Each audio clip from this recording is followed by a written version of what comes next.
लोग रहते हैं। कौन सी कंट्रीज में काउच सर्फिंग करी हुई है? लगभग सभी कंट्री में की है मैंने। थोड़ा बताओ कुछ अब एक्सपीरियंस। जैसे मेरे साथ चोट हुई थी केनिया में। अफ्रीका में क्या है, मैं कोशिश करता हूँ हर कंट्री में काउच सर्फिंग करूँ ताकि मुझे लोकल इन्फॉर्मेशन मिले। पैसे बचाने के चक्कर में नहीं मैं रहता वहाँ पे, मेन रहता है कि लोकल से पता लग जाता है कि यार यहाँ पे कौन सी इंटरेस्टिंग जगह है विजिट करने के लिए। तो फिर मैं जब केनिया से युगांडा जा रहा था तो एक बॉर्डर के पास एक टाउन था, उसके पास मैं रुका, उस बंदे के पास तो रुका। और उसने क्या है, उसके घर के बगल में एक कमरा था, वहाँ पे मुझे दे दिया कि बोले यहाँ पे रह ले तू। फिर मैं वहाँ पे रह रहा था तो उस रात को मेरे को बोलता कि चलते हैं अपन पब में चलते हैं। मैंने अब यार किसी के पास रह रहे हैं, उसको ये थोड़ी बोलूँगा कि यार मैं नहीं जाऊँगा तेरे साथ। फिर वो एक रहता है ना कि यार इसको मैं फ्री स्टे कर रहा हूँ, ये तो साला जा ही नहीं रहा मेरे साथ में। तो मैंने कहा यार चलते हैं, कोई नहीं। और फिर मैं उसके साथ चला गया और मैंने क्या डोर को लॉक नहीं किया, पीछे से मेरा लैपटॉप ले गया।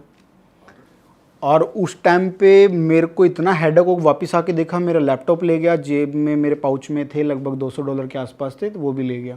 तो फिर मैंने उसको बोला यार मेरा लैपटॉप चला गया। और उसके बगल में एक लड़का भी था जो उसके घर में रह रहा था, बोला कि मैंने कहीं नहीं सुना यहाँ पे ले गया और मैंने देखा भी नहीं किसी को। मुझे तो उसी पे शक जा रहा था यार, उसके घर से चोरी हुआ है तो इसी ने करवाया होगा। तो बोला कि हमने तो नहीं किया। बोलता है कि अगर दिक्कत है तो कल पुलिस चलेंगे। अगले दिन हम लोग पुलिस स्टेशन गए, पुलिस वाला बोलता है give me $1,000। $1,000 then only I can start application. अच्छा, तो बोलता कंप्लेन लिखने के मिलेगा नहीं मिलेगा वो बात की बात है। बोलता है कि कंप्लेन लिखने के मेरे को $1,000 दे। मैंने कहा यार $1,000।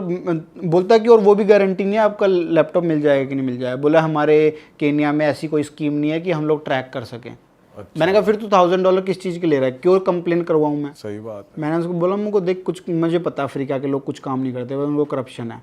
मैंने कंप्लेन नॉर्मल लिखवाई वहाँ पे। फिर वो उसको मैंने पैसे वैसे नहीं दिए, वो जो मेरे साथ बंदा था उसने बात की उससे और कंप्लेन लिखवाई हमने कैसे तैसे। हम लोग कंप्लेन लिखवा के वापस आ गए। और उस टाइम पे मैंने डिसाइड किया अब क्या किया जाए। तो मेरा तो पूरा चला गया सारा पैसा वैसा, और मेरा प्लान था पूरा ईस्ट अफ्रीका ट्रिप करने का। तो उस टाइम पे अब काफ़ी हेडेक हो गया। मैंने फिर खुद को समझाया, मुझे यार देख चीज़ें होती रहती है, कंटिन्यू कर ट्रिप को। और वो ट्रिप पूरी वाहियात थी मेरी लाइफ की। पूरी वाहियात ये थी। वही वाली ट्रिप है जो आपका पूरा अरेस्ट और वगैरह किडनैपिंग और ये सब हो गया था।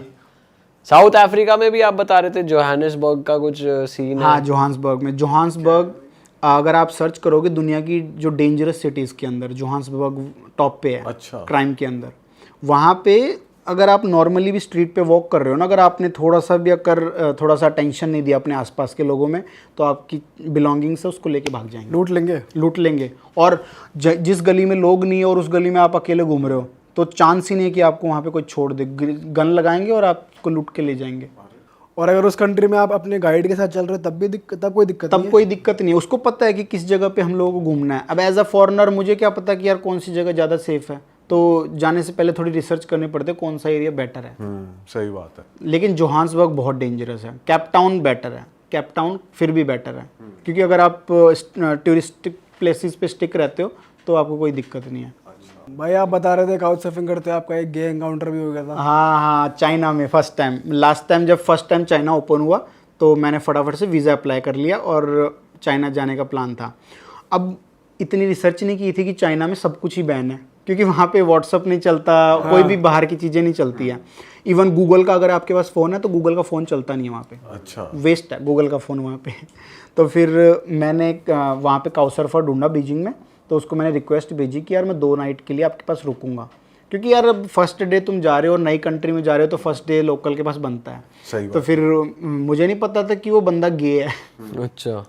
अब मैं पहुंच गया, वो मुझे एयरपोर्ट पे लेने आ गया, पिक करने आ गया, और बंदा शक्ल से भी गे नहीं लग रहा। इतनी तगड़ी सर्विस देते हैं कि तुम रह सकते हो, लेकिन पिक एंड ड्रॉप भी करवाते हैं। वैसे चाल और चलन से तो समझ जाता है आदमी थोड़ा। हाँ, वो नॉर्मल हाँ, थोड़ा सा शरीर का जो एक्सप्रेशन लचक होती है उससे दिख जाती है। हाँ।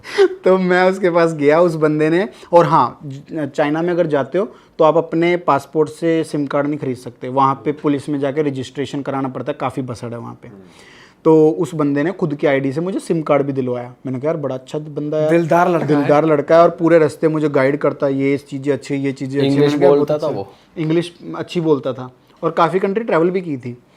अब बात आती है भाई वहाँ पे सोने की। तो घर वर पहुँच गए, और चाइना में क्या है, जो अपार्टमेंट्स हैं उनमें घर काफ़ी छोटे छोटे हैं। जैसे हांगकांग में अगर आपने सुना होगा, हांगकांग के घर जो हैं, जैसे बाथरूम जो अपने बाथरूम का साइज़ रहता है ना, उसमें तो वो लोग रहते हैं। जापान में भी ऐसे ही है।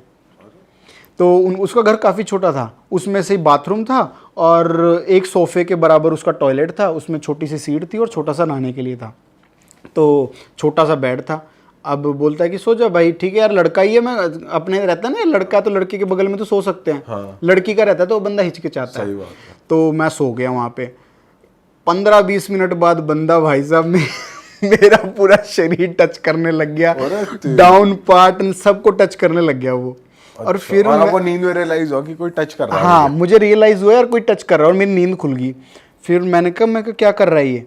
फिर बोलता इट्स ओके इट्स ओके। मैंने कहा कोई इट्स ओके नहीं है, मैं भाग पीछे।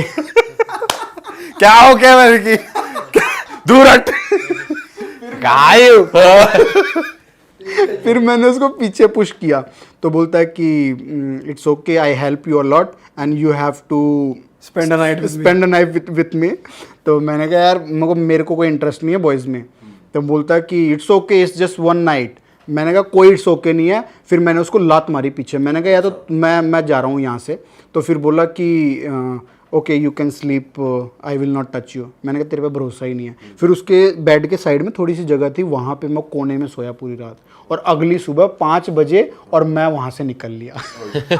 भाई कैसे सोए हो? मानना पड़ेगा, वहाँ उस टाइम टिक गया भाई, आपको उस टाइम निकल देना चाहिए था, लात मार दे साढ़े। और सेम काउ सर्फिंग में मेरे साथ बाली में हुआ था। क्या? बाली में भी एक गे के साथ रुका था मैं। वो बोलता है कि नहाए तो दरवाजा खोल के ही नहा। वो क्या चाह रहा? ये कैसी वो है भाई? फेटिश है ये, नंगा कैसी नहाते कशिश देखो। है भाई? उसने मेरे को बोला कि आप दरवाजा खोल के नहाओ, I want to see you. मैंने कहा कि नहीं भाई, मेरे से प्राइवेसी चाहिए मुझे। मैं नहीं चाहता कि तू मेरे को देखे। हाँ, लेकिन वो बंदा इतना वो नहीं था, फोर्सफुली नहीं मुझे किया उस बंदे ने। मैंने दरवाजा बंद किया और उसने ना तो मुझे टच वच किया, लेकिन वो गे था। लेकिन वो चेक कर लेते कैमरा वैमरा तो रख रखा है कहीं ऊपर खिड़की में। कहीं आपका ही बन जाता है मैं भैंस। कहीं वो कह रहा है चल कोई नहीं कैमरे में देख लेता हूँ। पता है मना तो करेगा ही। हाँ। फिर उसके बाद में उसके पास मैं रह लिया। उस बंदे ने मेरे को कुछ भी टच नहीं किया। हाँ। और काफ़ी अच्छा एक्सपीरियंस था। काउ सर्फिंग में है ना, मैंने जो पर्सनली ऑब्जर्व किया है ना, राइट नाउ काउ सर्फिंग एक टेंडर बन गया। अच्छा। जो लड़के हैं ना, वो लड़कों को रिक्वेस्ट नहीं मतलब एक्सेप्ट करते, लड़कियों के एक्सेप्ट करते हैं। और मैंने सुना काफ़ी सारी वहाँ पे चीज़ें भी हो रही हैं। आपकी नहीं करी किसी लड़की ने एक्सेप्ट? एक इंसिडेंट मैं शेयर करता हूँ, बताओ ना। स्कॉट बॉय का। अब यहाँ पे क्या है, जब मैं रशिया गया था ना, वहाँ पे स्कॉट बॉयज़ भी हैं। उनका थोड़ा सा सीन ऐसा है वहाँ। क्या होते हैं भाई? स्कॉट बॉयज जो जैसे अपन लड़कियां ढूंढते हैं, लड़कियां लड़के ढूंढती है। जिगोलो टाइप्स हो गए वो। हाँ। वो बोलते हैं कि पैसे दो, मैं तुम्हारे साथ एक वन नाइट वाले। तो फिर उसके साथ वो बंदा मुझे नॉर्मली मिला, एक हॉस्टल में मिला था। हॉस्टल में भी पता नहीं वो काम करता था, मुझे लॉजिक समझ नहीं आया, लेकिन वो मुझे वहाँ मिला। तो वो मुझे बोलता है कि चल बाहर चलते हैं, और अच्छा फ्रेंड बन गया, बातें सही कर रहा था। और मुझे नहीं पता था इस तरीके से बंदा, वो बंदा मुझे बाहर ले गया और एक होटल में लेके गया। वो लोग क्या करते हैं, यहाँ पे ऐसा चल रहा है, वो बंदे को किडनैप करते हैं, मतलब उसको भी स्कॉट बनाना चाहते हैं। मतलब इनका बहुत बड़ा रैकेट चल रहा है रशिया में, सबसे ज़्यादा इस चीज़ को लेके।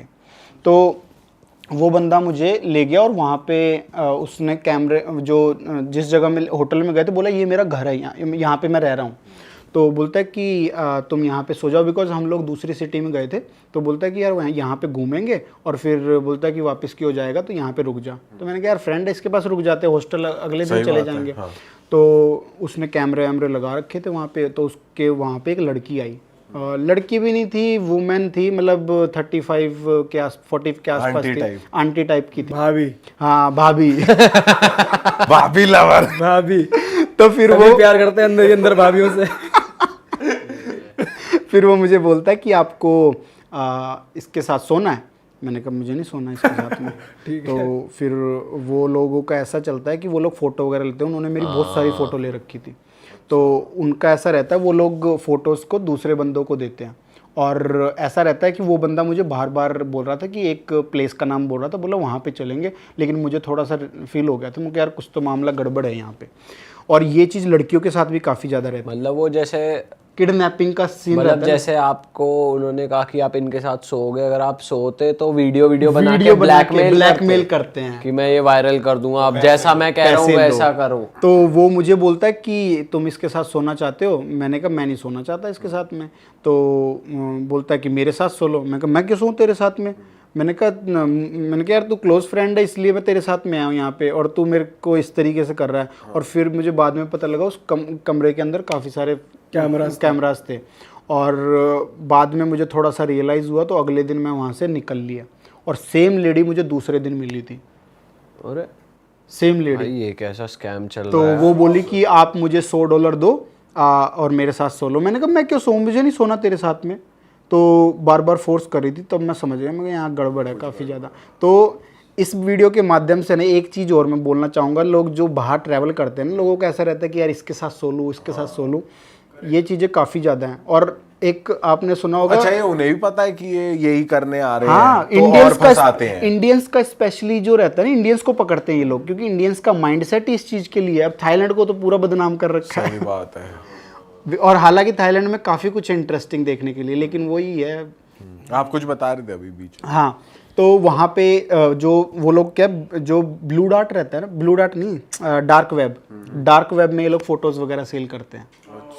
तो वहाँ पे ये लोग पेड मतलब पैसे पे करते हैं, और उन फोटोज़ वगैरह को ये लोग यूज़ करते हैं आगे, और उनको फिर ब्लैकमेल करते हैं। मतलब जो लोग रैंडमली किसी के भी साथ वहाँ जाके सो रहे हैं, आप उनके लिए कह रहे हो कि आप ऐसे ना करो, ताकि आपकी फोटोज लीक ना हो जाए, डार्क वेब पे फोटोज। मतलब ठीक है तुम कर रहे हो वो बात अलग है, लेकिन एक अपने सराउंडिंग में भी चीज़ें देखो कि भाई हम लोग किसके साथ जा रहे हैं, किस तरीके से कर रहे हैं। अब मैं जो इंसिडेंट बताया ना, अब ये अगर शायद मेरे साथ, अगर मैं सपोज सो जाता उसके साथ में, अगर गलती से मेरी वीडियो लीक हो जाती, तो मैं तो पूरा डिप्रेशन में चले जाता, पैसे मांगते मेरे से। फिर सब्सक्राइबर्स बढ़ जाते हैं। YouTube पे ज्यादा फेमस हो जाते फिर आप। पता नहीं YouTube पे होता कि और वेबसाइट पे होता। अरे वाह, आपने ये वीडियो यहाँ तक देख ली भाई, तुमने हमारी मेहनत सफल कर दिया। तुम ही लोग हो असली रियल हिट। और अगर आपको बहुत मजा आ रहा है ऐसी क्लिप्स में, ऐसी वीडियोस में, तो फटाफट जाइए प्लेलिस्ट पे, बिंज वॉच कीजिए, सारी वीडियोस देख डालो और मौज काटो। That is it. हम मिलेंगे नए पॉडकास्ट में, नए क्लिप में। Till then bye bye, see you, take care, do subscribe.